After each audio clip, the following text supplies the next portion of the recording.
Today's episode of DRL is brought to you by Hella Cocktail Company. My guests don't just come to DRL for me. They also come for the cocktails. Luckily, my friends at Hella Cocktail Company have my back. These guys make amazing mixes, from Bloody Mary to Margarita to Moscow Mule. They also make cocktail bitters, my secret ingredient, and now yours too. It's easy to feel like the best bartender in town when every bottle comes with a simple recipe on it. Hella Cocktail Company, bold flavor, real ingredients, hospitality. Mixing it up since 2011. Shop the collection on Amazon Prime or use code DRL online at hellacocktail.co for free shipping.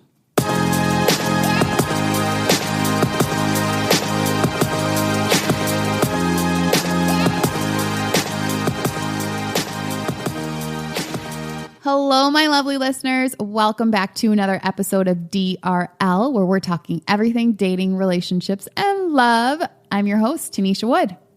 Oh my God, the craziest thing happened over the last couple days. So as you guys know, I moved to Puerto Rico and there's been like a couple earthquakes. So literally for the past like 2 nights, Chris and I woke up in the middle of the night to shaking. And it's funny because Chris moves around a lot and he's a big dude. And I was like, can you stop moving? It's like the middle of the night. Like I'm trying to sleep. He's like, I didn't move. I was like, oh, shoot. He just sleeps all over the place. Like he'll be all over the bed. And I'm like, bro, I mean, I know you do this a lot, but can I sleep tonight? Is that cool? Like this is a lot. So welcome to my guest, Eliana. Hi, Eliana. Hello, hello. You're Puerto Rican, but you live in Minneapolis, which is how we met. Yes, I live in Minneapolis, but I grew up here and in Dominican Republic. But then we moved to Minneapolis when I was 16. When I was like 3, we moved here. And then my dad was in Dominican Republic. We were here.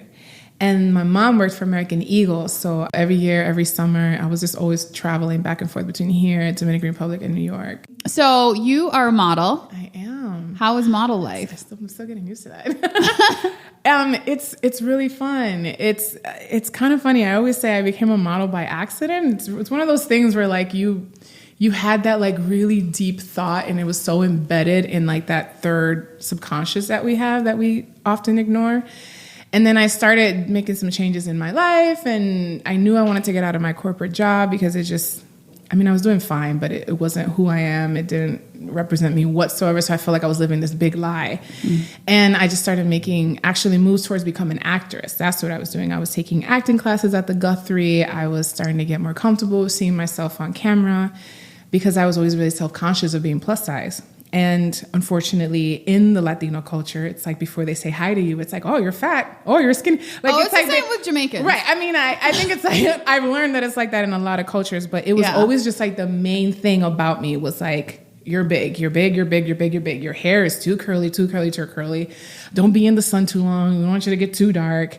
So I was always super self-conscious. I was never an insecure person. I was always very like confident in like my creativity and my abilities. But when it came to me seeing myself, the way other people saw me, I did not at all. So I was like, I need to take acting classes. I need to get just like comfortable with like relinquishing that power of like someone else is going to film me or take a picture of me. And I don't get to say, do it this way or do it this angle. What gave you the strength to finally do that? Because it sounds like for a while you'd been thinking about it or you felt like there was a calling, but maybe you didn't go after it for a while. But when you finally did decide to do it, what was the thing that made you go after it? I told myself, I think it was like 2013, I was like, I'm going to do this whole career thing. Like, because I had already dipped and dabbled in like, I just want to be creative. So I had became a makeup artist. I had left my career in banking. I was a branch manager at a bank. And I was like, I don't want to do this. I want to be creative. I'm going to become a makeup artist. So I did that, became very successful. And then I had a car accident, took me back to corporate because I couldn't stand for 12, 10, 15 hours a day. Right. And I was like, you know what, I'm going to do this. Sometimes that insurance will drive you right back to corporate. Right. It's like, listen, I need to actually get some physical therapy and not sell my liver for it. Right. So I went back to a corporate life and I was like, I have this opportunity. I'm just going to try it. I'm just going to try to like get in that world, see if I can move up. And I did. I moved up really quickly. I became a project manager. Then I got hired by the Federal Reserve, and I was there for a long time. I was there for almost 5 years. They were like, hey, we want you to become an AVP. We can see you in like leadership at the bank and this and this and that. And I'm like, oh yeah. And then next thing you know, I was in a master's program for organizational leadership, and I was miserable. I mean, I had a 4.0 and everything, and I was like, whose life am I living? I literally had to take a sabbatical. Girl. It all hit me, and then it was happening so fast because I was in like 4 weddings. I was in 4 weddings. I was a bridesmaid and a maid of honor all within the same year. I was in a master's program. And I just felt like that whole year, I made no decisions whatsoever as to what I was doing. I just kind of was falling into things, and it was all about other people. And I think probably the difficult part about all the things that you were doing in your corporate job was that you were good at it. And so people kept encouraging it. And Exactly. so it's hard to walk away from something or think maybe this isn't really for me because you're good at it and you're doing well at it and people are encouraging you at it. Right. But then I had to be really honest with myself and say, okay, just because I'm good at something doesn't necessarily mean it's the right thing for me. Right. Yep. So right when I was coming to that kind of conclusion, this epiphany, right, that of like, what am I doing in my life? I had a really close friend of mine, and he just passed away like unexpectedly. He had played basketball his whole life, and his heart like stopped after a basketball game. And he's our age. So it's different when you're used to like, a family member that was sick or someone that you kind of see it coming.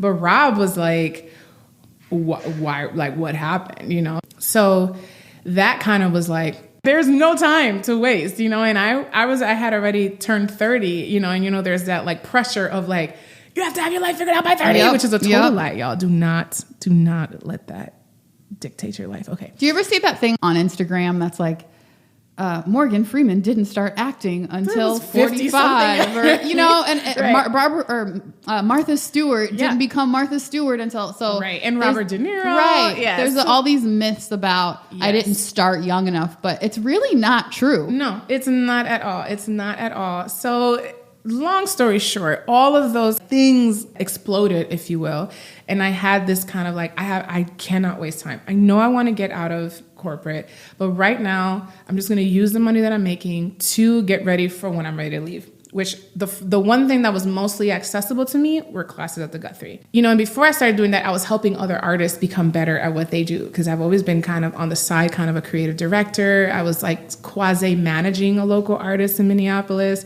just to kind of say that I was tapping into my creativity, but really I was just like giving it all away. Not in a bad way, but just like I wasn't doing anything for myself, right? So I even stopped doing that. I was like, my only focus is to allow myself to reawaken that little girl that always dreamed about being in front of the camera and be the star of her own life. So I had to kind of find her and then like wake her up and put all my energy into that. And that's what I did all of 2016 and 2017. That's all I was doing. Wow. And so during that time, during this transition period, were you dating at all, or what was your... I knew it was coming. Like, here it goes. Let's talk about the actual podcast. Okay. Here's the interesting thing. I don't know necessarily that I was dating per se. I was, I guess, talking. I think the most significant thing for me was in 2017. I finally parted ways with what I now can identify as a very toxic relationship that I had with someone that lasted like 11 years. 11 years? Since I was 21. That's too young to be in something that long. Yeah. Wow. So since I was 21, it was this kind of, I think I can now identify it as like a very toxic soul tie. And I had this thing with this person that it was on and off. And he would come and go out of my life. And even when he was gone, I still somehow felt like I had something with him, or that I kind of belonged to him. Like I was kind of, like you'd meet people, but it was like, I was I'm almost not like really manipulated. Right. Like it was really weird. And he always would just like, give me that little drop of water to just keep me hanging on to that little bit of hope, which was never really even especially there. At the points where you probably said, you know what, I'm done with this. Right. Then there's like a glimmer of, well, what about Right. this? We still have this. Right. And just enough to keep you being like, well, you might be right. Yeah. But you know, my personal relationships was going parallel with like my on-camera career, because the more confident I became and the more true to myself I became, the less shit I was taking on the relationship side. Right. So then I had gone through a couple of times where I was like, I'm not doing this, whatever, but I never really like stood up for myself, because I was always afraid of rejection. I was always afraid that, you know, he would just be upset at me and never come back, because I didn't know that I deserved better. At the time when you were in it, did you feel like it was toxic, or did you feel like it wasn't right? Or did it at that point, based on where you were with yourself, did it feel normal? I think it was all I knew. I think it was all I knew because I had experienced kind of a similar relationship that I think was kind of the opening door to that relationship in college. Unfortunately, because I didn't see myself and I didn't value myself at a certain level, I was engaging in these kind of like toxic relationships with very specific, it's a very specific kind of Taurus man. You know, I mean, it's like you put them on a list and they are so alike. And my father's a Taurus and my brother's a Taurus. And so it's just this weird thing that I didn't really get to see it until I spent like those 2 years of just like self-work and self-empowerment. And then I started to be like, this is not okay. In those 2 years, you were still seeing that guy? It was kind of like on and off, but I was getting to the point where I was like, I have to have a conversation with him. What was toxic about it? I think the most toxic thing was the level of intimacy we had when he would come into my life, and he would just kind of be like this prince in shining armor that I always wanted. And then he would just disappear. And like Ghost? Yeah. Oh, yeah. Oh, yeah. The motherfucker was Casper. He was an expert. But he would ghost with like these really good excuses. So when you think you love someone, right, and you hear these things that they're going through and these depressions and this stress, it just makes you want to gravitate more towards them, because I can fix you. I can help you. I love you. Being an empath like me, and me being, you know, Afro-Indigenous and Latina, and being in touch with my whole like healing and loving thing. Of course I can love you to heal. Right. Of course I have the power to make you see what I see in you, right? Like, that's what I'm built for. Bullshit. Like, you can't fix nobody. Who especially doesn't want to fix themselves. Exactly. But it takes maturity, and it also takes clarity, and it takes for you to like turn off all the noise to get really real with yourself to see that, you know? And that was a big pill for me to swallow. It was like, damn, I've been enabling these relationships for so long.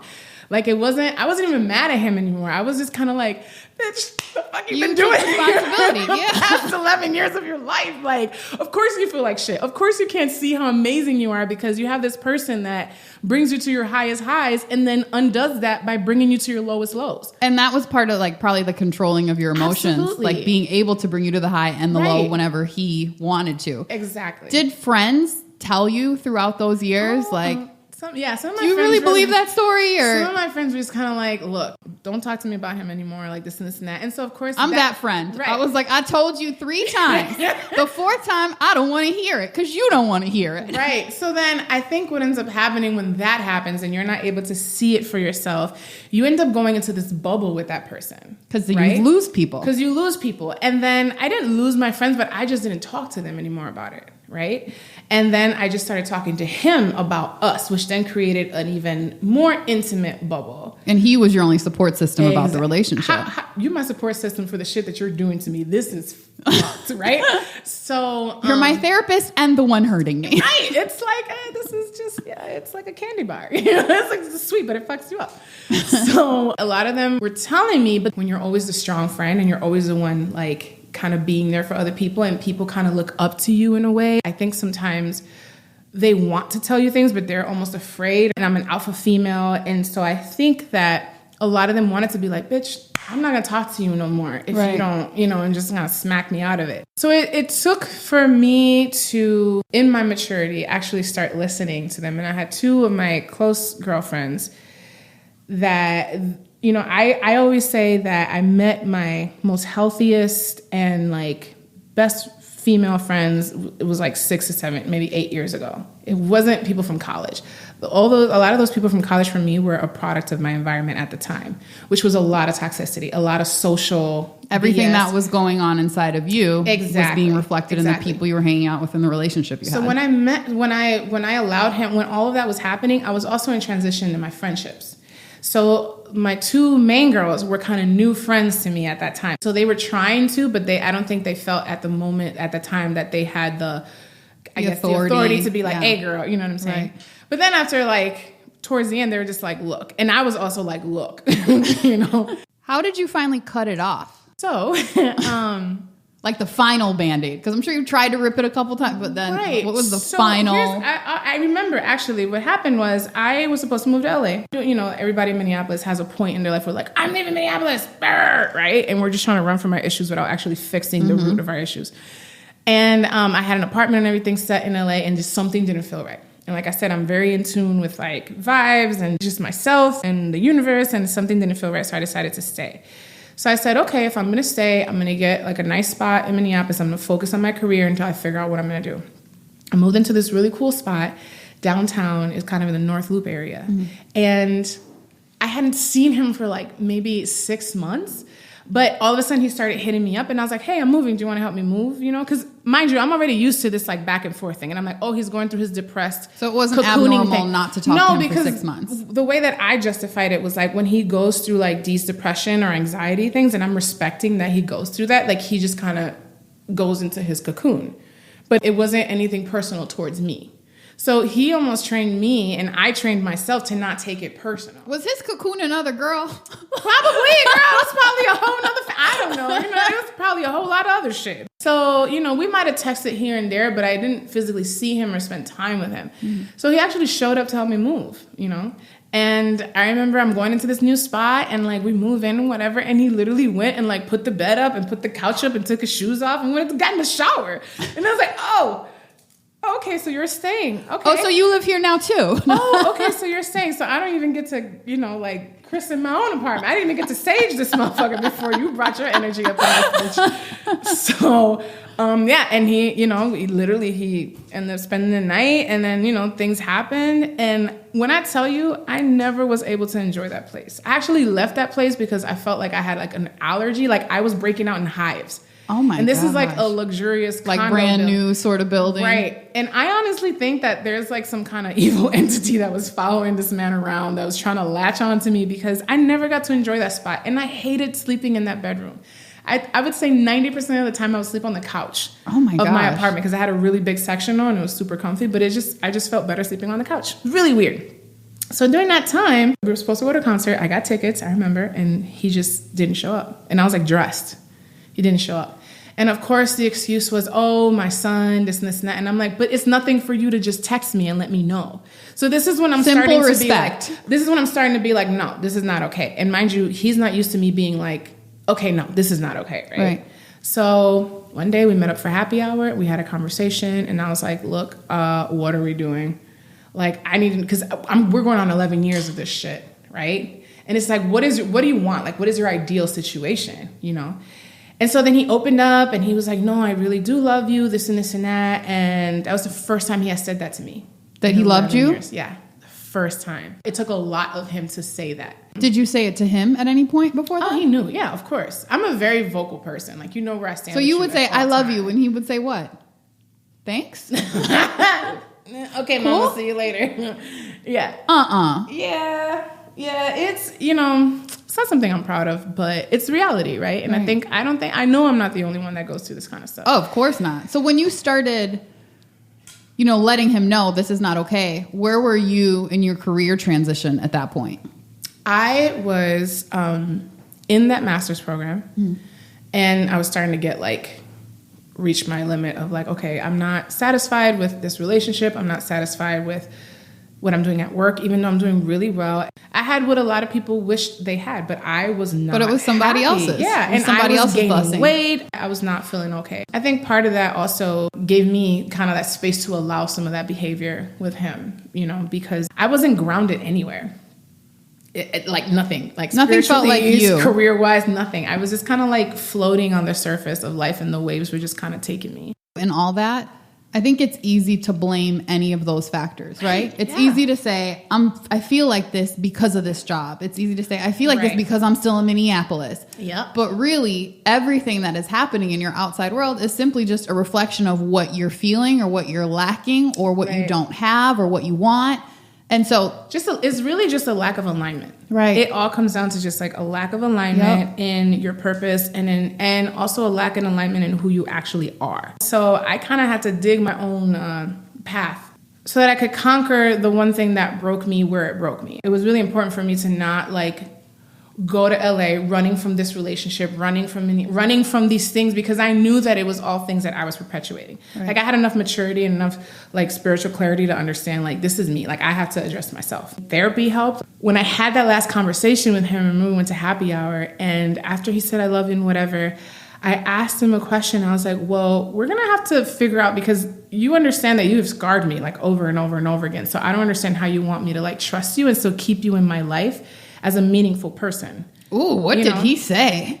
And that he did not like that. I could tell like he got real uncomfortable. You hit him with the deepness. Yeah. He got real uncomfortable. And then, man, he started saying some shit that made no sense to me. Like, he started coming at me saying like, oh, don't think that I don't know that you regret being with a black man. And so he's half Now it's racial? Right. So he's half German, half black.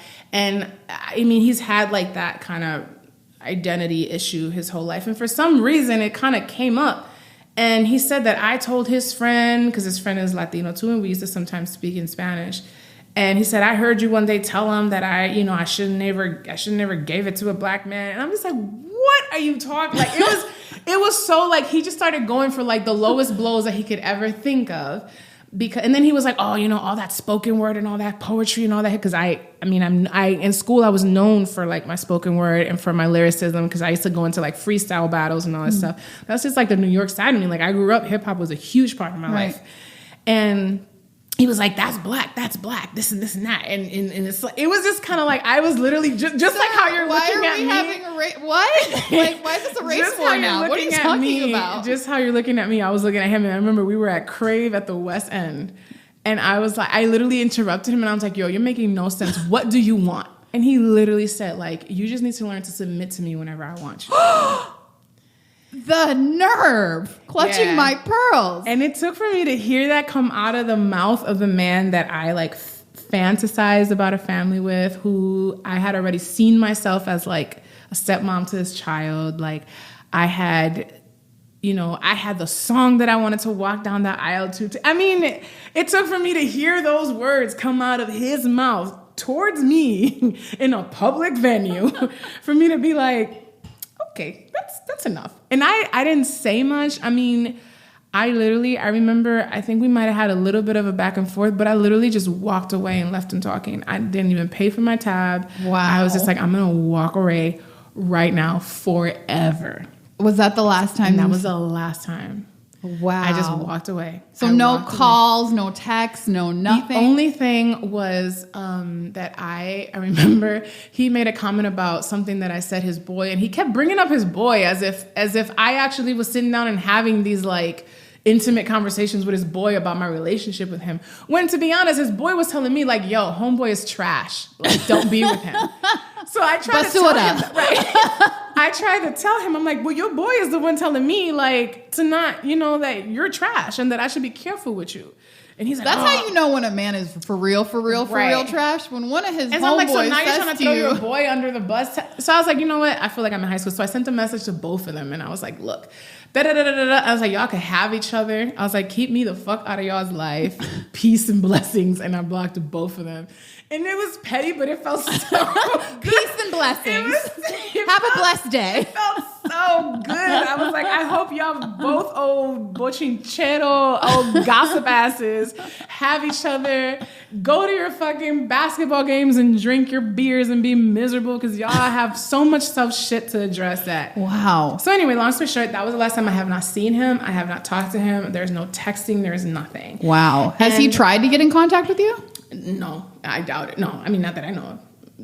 What gave you the strength after 11 years? Because that's a long time, day in, day out. Like, what gave you the strength to be like, that is it. That is absolutely it. I'm not calling you back. I'm not letting you go into a cocoon and come back. Because a lot of people have to do like a gradual trickle down, but you just cut it. Well, but it was gradual though. So you gotta think like this is like the 8th time that he had popped back into my life on some like, you know, this and this and that, you mean this to me, and then you go. So I was already, you know, coming to the cusp of this like life change that was happening to me. Like I knew my spirit that I needed to like do a cleanse, and I knew that he was a huge part of that, you know? And so I just felt like at that moment, hearing that come out of his mouth, and then he said something else that came out of his mouth where I was like, there's no going back. After he said that, I said something, probably the New York came out of me, and I said something smart, whatever, which I don't care, you know, because I saw myself punching him, but I was like, I'm not going to punch him at Crave West End. You know what I'm saying? Like, I'm a woman of color. This is not going to end well for me, you know? You just can't even get over yourself right now that I am actually standing up for myself after you told me you love me, because, oh my God, I should just bow at your feet because you said you love me. So, you know, it was that. It was me looking at him physically and being like, yo, I thought I loved you for so long. And then I immediately looked at him and I'm like, you're a freaking demon. I don't even like you. You no longer look fine to me at all. Like I'm not attracted you ugly. to you. Real Ugly. You sick. You all the ugly things. So after that, it was just like, man, I have so much shit to do in life than to be worrying about this shit. When you're in that kind of like back and forth, this gray area situationship, it takes so much of your emotional and like mental space. So much energy. And then you're constantly wondering, what are you doing wrong? Because that's just how we are. It never feels right. It never feels like you're doing it right. And I was like, I can't. I was like, you know, and then right after that, I was like, well, I'm done with this master's program because this shit ain't serving me either because I'm miserable and it has nothing to do with what I want to do in life. So it was like that, got out of the master's program and started taking acting classes. Like it all happened. It was like July, August, September, you know. Isn't it amazing how when you clear one thing in your life, like other things starts to fall into place right behind that. Yes. And it just takes like that one action of being like, this is the thing that is holding me down. Right. It's got to go. Once that baggage is gone, like you could just move and you're free. You know, so after that, it was a long time before I opened up to someone else, you know, and I literally was just like working on myself, like working on building healthy friendships and like getting rid of any toxicity that existed. Who you choose to love and bring romantically in your life, it also reflects like how you are in your friendships. Right. You know, and I felt like I had a lot of people around me that were just kind of like clinging on to me and like I was helping them so much. And so I really had to kind of like start from ground zero. There's very few people that made the cut. Did you tell those friends or did you just sort of let things die gradually on their own? You know, what's funny is like the universe kind of did it for me. It was weird. It was like things just started happening. I've never been afraid of conflict. If anything, I invite conflict. I invite conversation. And I think that regardless of how emotional we can get, it's important to like have those awkward conversations. But it was like things just started happening. And then instead of me being like, oh, okay, it was like, no, like I'm not dealing with this anymore. So like, thank you for the good times. I'm done. You know, because mind you, I was able to walk away from this big entity in my life that I loved that I thought I loved so much, you know, and was a huge part of my life. And after saying goodbye to him, it was like bitch. I'm like, that ain't nothing. Let me get my scissors real quick. It's like cut. Right. So everything just kind of started to happen. And even people that I never expected, people that I was in their wedding, you know what I'm saying? Like I was maid of honor in their wedding, like, and I knew that that wasn't a good friendship, but I thought that maybe being the maid of honor with like, it was some kind of way of like fixing things and whatever. And then no, it's like the people and their trauma and their pain is still there. And it's like, here I am working on myself, making hard decisions and cleaning up my shit.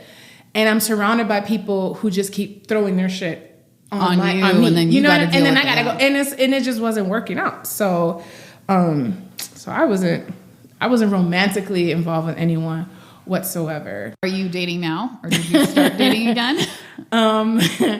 No, I'm at this really weird place where I'm like, okay, these are my two roads. I'm either going to give myself this year of being a full-on bachelorette. And whatever I want, whenever I want it, with who I want it, I get it and I'm done, right? Or I can go this way, which is like, I'm just going to open the doors for like good, healthy love and try to, invite a good relationship into my life. And, but I don't know right now with my career, how it's going and things are growing. And one of the things that I really want this year is I'm really open to wherever work takes me. I'm 110% for expansion. Right. Which means outside of Minneapolis. So then I think route one. Right. Also, because you were in something for like 11 years. Right. So I feel like everybody should have what I like to call a moment. Yes. A moment is you're not a hoe, but you're just a hoe for a moment. If it's more than a moment, then you're a hoe. But have a moment where you're just like, I'm going to figure it. I'm going to just see what I like. I'm going to test out everything. Let me tell you that it is so liberating. Obviously, communication is key in those kind of relationships, right?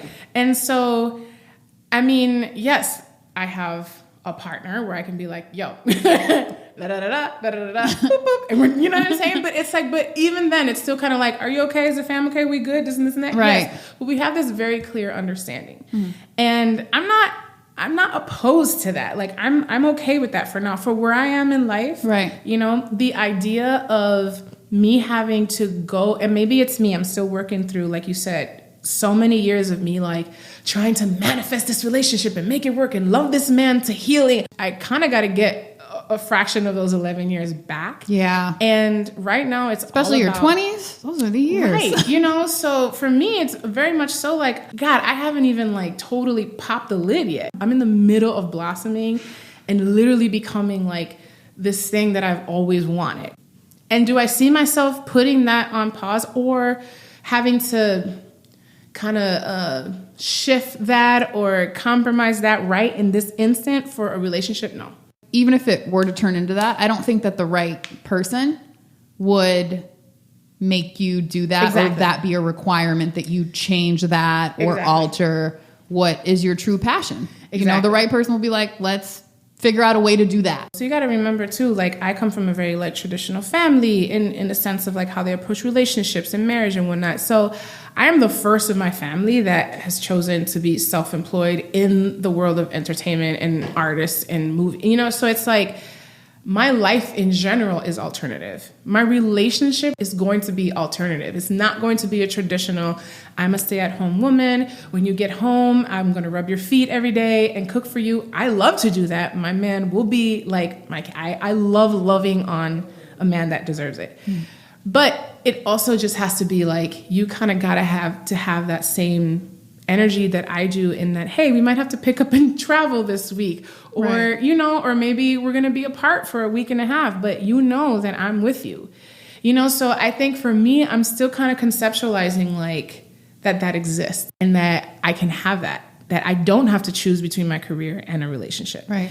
Because it's already an active revolution in my culture to be my age doing what I'm doing and being single. Like I'm breaking barriers, not just for plus size women online, but like my family is still uncomfortable when they see pictures of like my thigh out.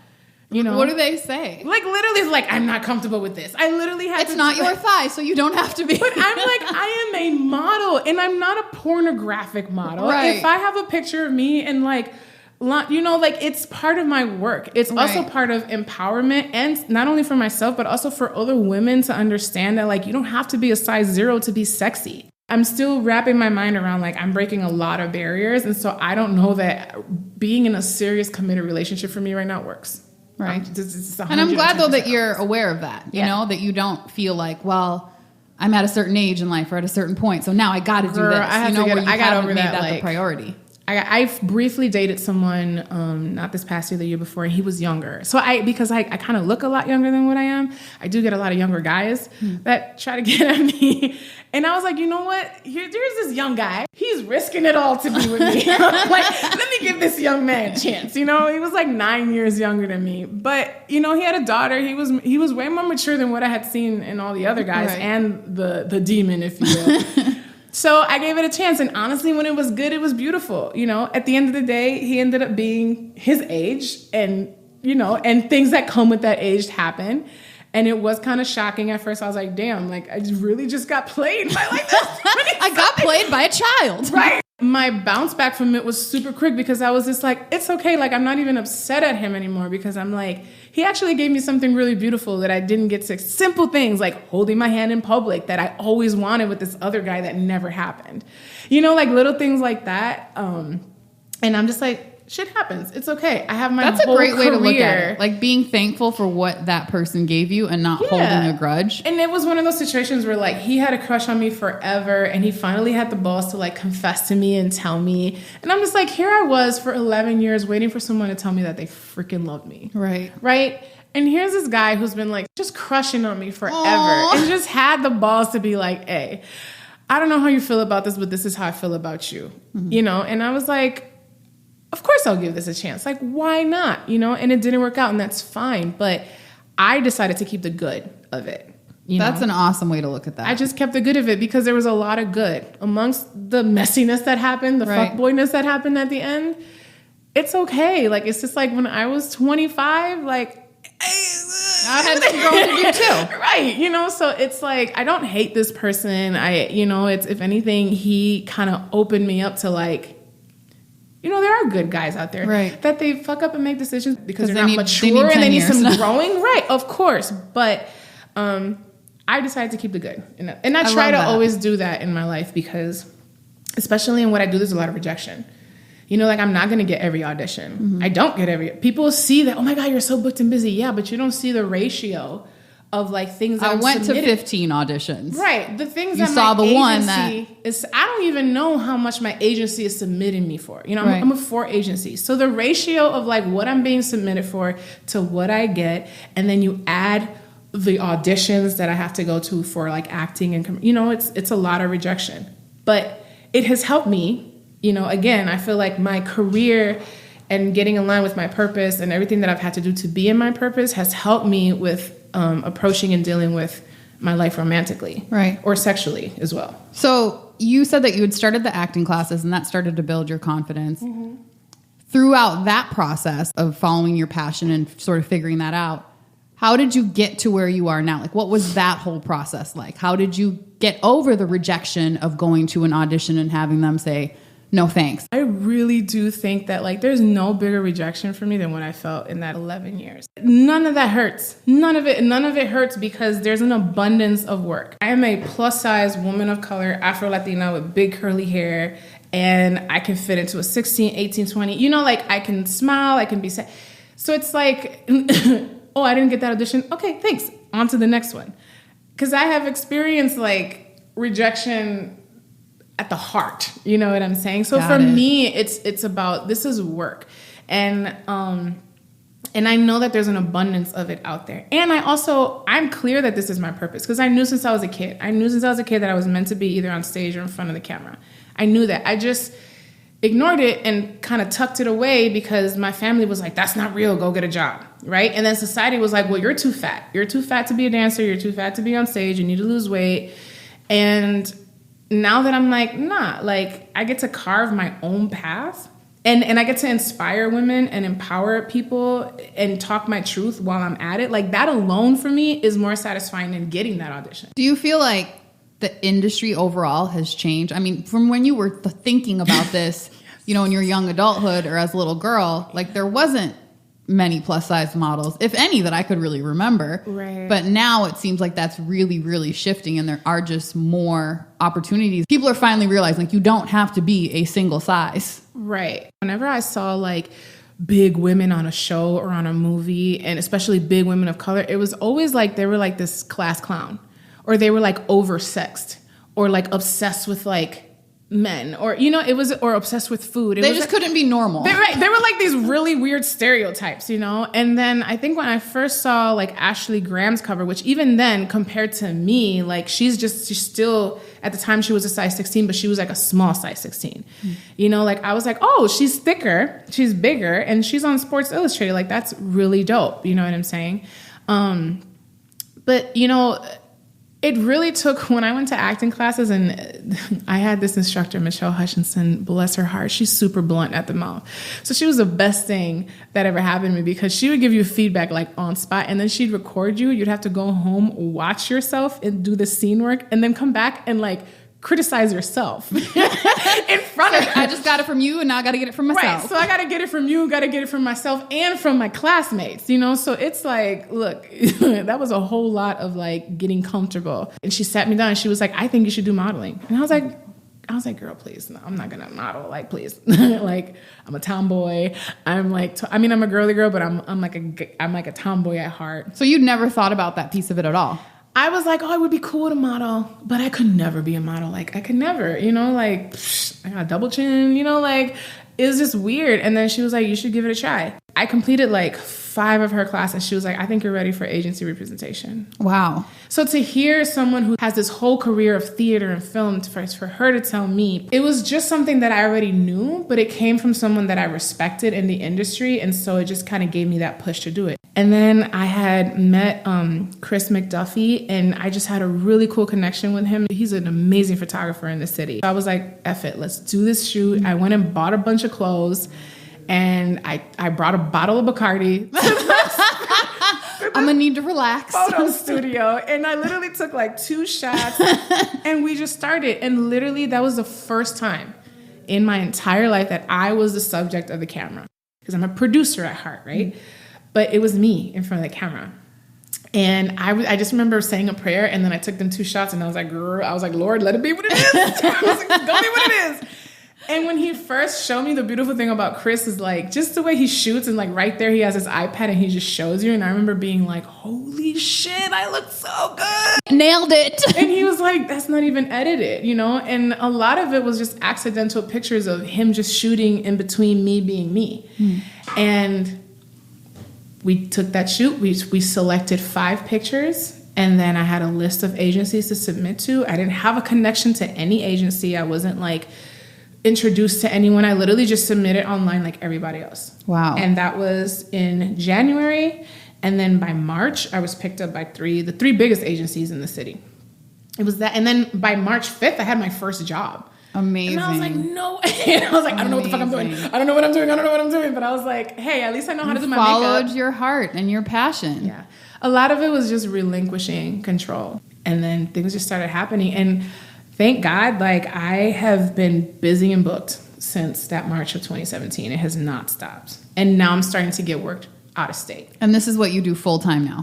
Yeah, so now I'm no longer a project manager full time. Like, I actually left because I was given a full time position to become a TV host at a home shopping network, which I used to do live TV modeling on. And so I went through 8 weeks of it, and after going through it, I was just like, this is not a good fit for me. Like, it was just a lot of my time. So I was just like, hey, maybe guest hosting is a better option for me. When you guys need, like, if there's a new product, you need me to come and talk about it, I'd be happy to do that. So that's what I do. I guest host. And then it's more under my control. That's really powerful too. Yeah. Like, Eliana, like, because remember before when you were saying you were sort of on autopilot in your old job, and, you know, people said, well, you're good at this, you should do this and then do this. And now it seems like you're in the driver's seat of everything. So you're living in your passion and you're doing the things that you want to do. And a lot of people might say, oh, well, this is a great opportunity now, so I should just do it. Yeah. But you really checked in with yourself and said, doesn't feel quite right.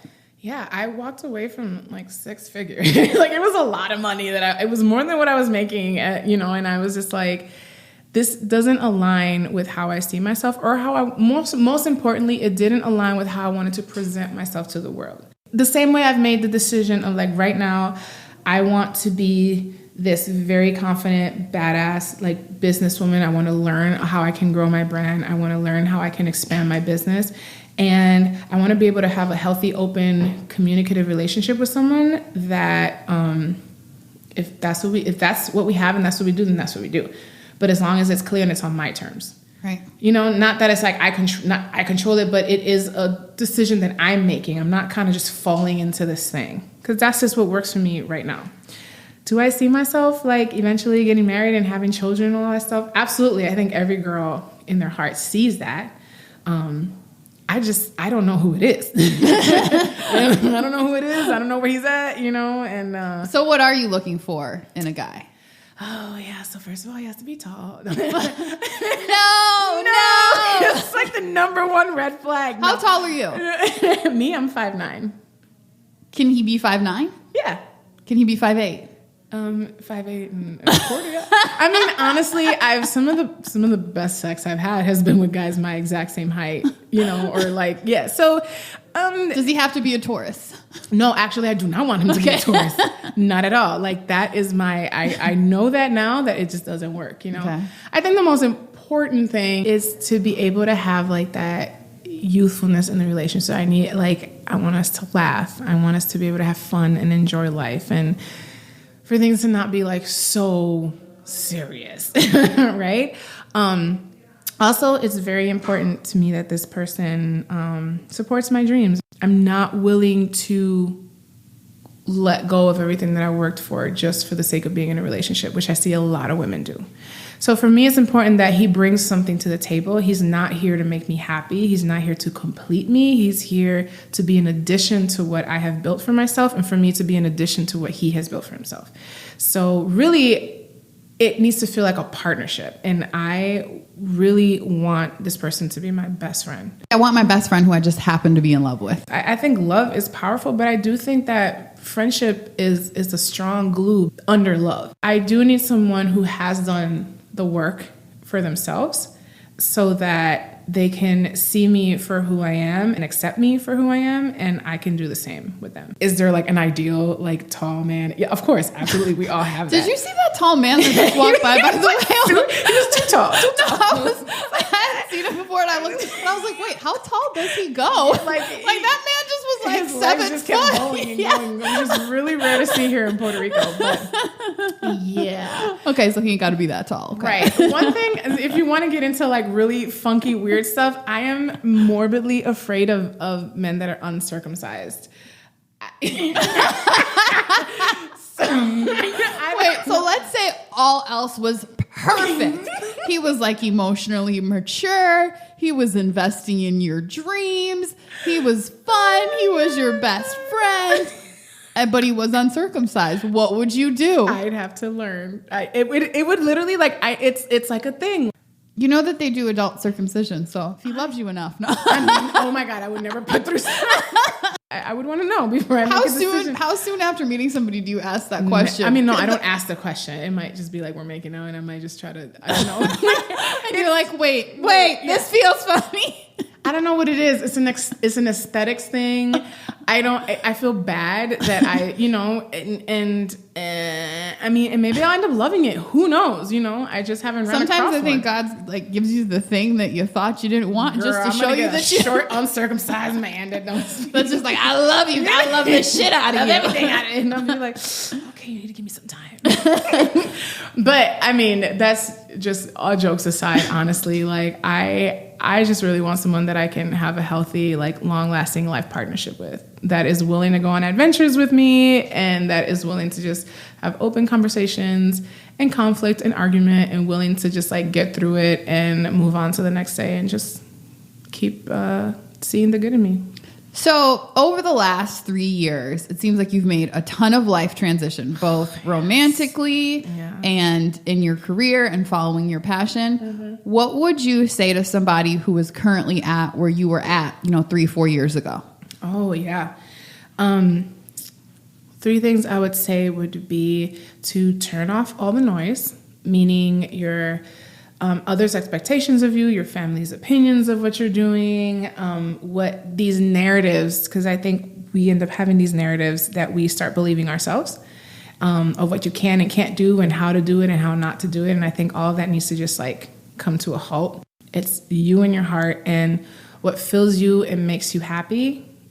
Listen to that voice. Another thing is pay attention to the red flags, like early on, because I do believe that being in the wrong situation or relationship, even though it's all part of our journey, like you can save some time, right? I think that if we're honest with ourselves and we see the red flags and we see people for who they are and not how we would have them, right? It's easier to be like, I'm really attracted to you. I could see myself really loving you, but we're not going down the same path, and you're not going to be able to, this is not going to work.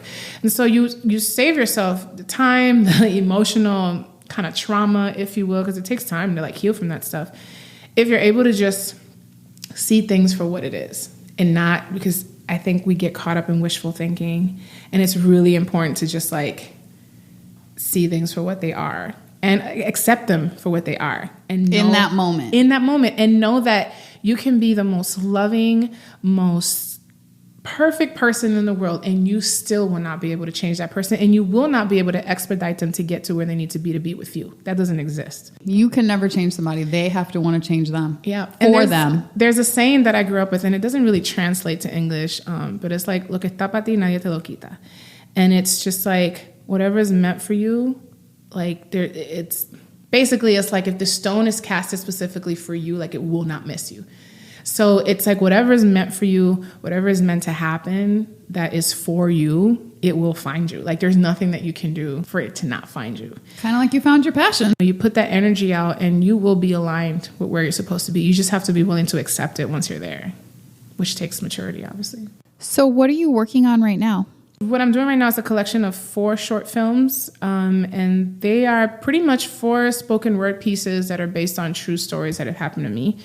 And I just decided like I need to tell these stories in a way that resonate with me. So I'm going to try short film because I've always been obsessed with film, and I've always been involved in either assistant directing in film, but I'm acting in them, and I'm also producing them and directing them and editing them. So it's a lot of work that I'm doing. One of them is about suicide. The other one is about my father, that's a whole nother, like a whole nother podcast. He's been in prison for over 25 years. He still is? Mm-hmm. And the other one is called Betrayal. So it is kind of a representation of what I have felt in the romantic world with men that I have loved, the bad side of it. And then I have one called Dreaming, which is a representation of the good that I have felt in my relationships. In March in Minneapolis, I will have a premiere at the St. Anthony Theater. So everybody that wants to come, I'll be putting that on my Instagram soon. I have so enjoyed this, Eliana. Oh my God, me too. Thank you. Yes, this is like, you are just like sunshine. And thanks. Thank you for sharing your journey and everything that you've been through to get where you are. And thank you. I'm really glad to see that you've come through the other side. Like you saw it, you were clear on it, and you did all the things that you needed to do to get here. So it's beautiful. Thank you. I'm really honored to be a part of this. Like I love what you're doing, and I think it's really cool that you moved out here with your hubby and that you continue to do this work because it's important. And you know, a lot of times we don't get to tell our stories like this. So I love being a part of stuff like this. And if I touch one person that went through the same kind of toxicity that I went through, then, you know, my job here is done. Can people reach out to you like on Instagram or something? Yes. So on Instagram, I am Liani Ray. So it's LIANIREY. Yeah. And that's me on Twitter as well. And then my website is lianiray.com. So that's where you can see everything that I'm up to, everything I've done. I'm very active on my Instagram. And please reach out to me at Tanisha Wood on Instagram, Facebook, and Twitter, and let me know what you think of today's show. And until next time, wish me love. Hello again, my lovely listeners. Thank you so much for tuning in to today's episode of DRL. If you like the show, be sure to go on iTunes and leave a rating and also write a review. And don't forget to share with your friends and tell them all about DRL. Thank you so much for supporting.